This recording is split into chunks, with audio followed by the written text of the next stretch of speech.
This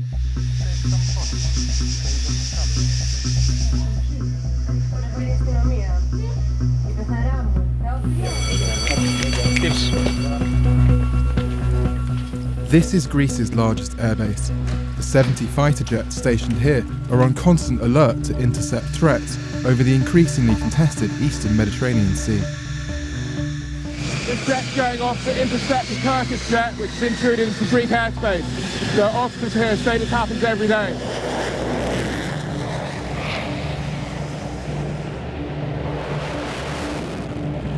What's stoking tensions between these two NATO allies is the discovery of energy reserves off the coasts of Cyprus, Israel and Egypt. Turkey has occupied the northern half of Cyprus since 1974 and claims it has the right to search for oil in Cyprus's waters. Turkey has also long disputed Greece's eastern borders. Almost for 30 years in the Aegean Sea, we have to deal with our neighbors by ourselves. I mean, is that frustrating? I mean, the neighbour is also a NATO ally. Yes, but it's our neighbor. We have to deal with him. In any way, we provide them training over the Aegean Sea. You know, Greece has suffered a lot from the financial crisis. It must place a huge financial burden on the country, being in state of readiness. But the defense of the country always goes first. We cannot go back on the not spending money in our defense. It's our first on priority. If operational, pipelines coming from here would lessen Europe's dependence on Russian oil and gas. Yunanları dökeceğim denize. Evet. Under the divisive rule of President Erdogan, Turkey has already begun drilling illegally. Now the EU has issued sanctions against Turkey, and Greek, Cypriot, Israeli and Egyptian forces are conducting joint drills to enhance their new alliance, which is strongly supported by the US.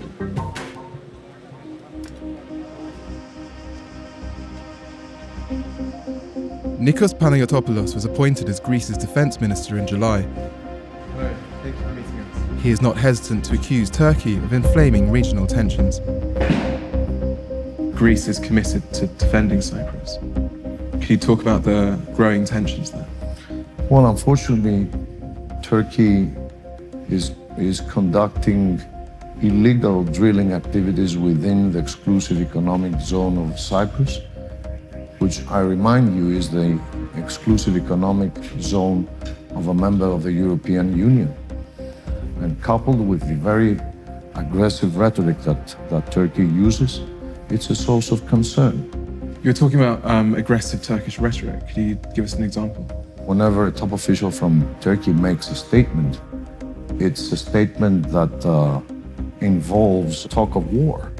War in Syria, war in the Middle East, war in the Euphrates region, war in the West, war in the East, war in the Aegean. Now, if that is not aggressive rhetoric, then I'm wondering what type of rhetoric it is. Are you satisfied with the response to these provocations from your international allies? Well, not entirely. I will be satisfied once this type of behavior ceases to exist and Turkey once again starts to respect international law and respect its allies within the NATO organization. We are allies with Turkey, in theory at least. Greece and Cyprus are not the only neighbours Turkey is unsettling. To the east, it is also threatening to invade eastern Syria to attack the SDF, America's allies on the ground in the war against ISIS.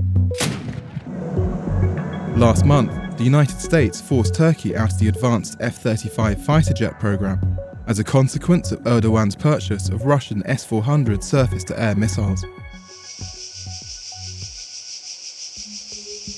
Jeffrey Pyatt is the United States ambassador to Greece and a key promoter of the new alliances in the Eastern Mediterranean. The Eastern Mediterranean for many years was taken for granted, but today it's a region which is in play. We see Russia playing a more prominent role, of course, in Syria. China is asserting itself. Iran is present. These are all rivals challenging the order that the United States has tried to support in Europe and around the world. So we're working with our democratic partners, countries that share our values, that share our interests, And on energy issues, countries that strongly support the vision of enhancing diversification of routes and sources and helping to reinforce European energy security. It's very difficult to divorce this growing relationship from the broader context of America's increasingly frayed relationship with Turkey. How do you see the role of Turkey in the Eastern Mediterranean? So I'll let my colleague, Ambassador Satterfield in Ankara, speak to the question of U.S.-Turkey relations, which, as you note, are going through a difficult phase right now. I think the really important aspect of the Greek-U.S. piece of this is, first of all, that Greece and the United States share a strong interest in doing everything possible to see that Turkey remains anchored in Western institutions. There's probably no other NATO ally that is as strongly aligned with the United States as Greece is on this question. Yesterday, we were with the Greek Air Force, and they had to scramble jets to respond to a Turkish aerial incursion into Greece. I've seen the same thing. That's obviously a dysfunctional relationship within NATO. I do not believe that Turkey is planning aggression against its NATO ally and neighbor Greece anytime soon.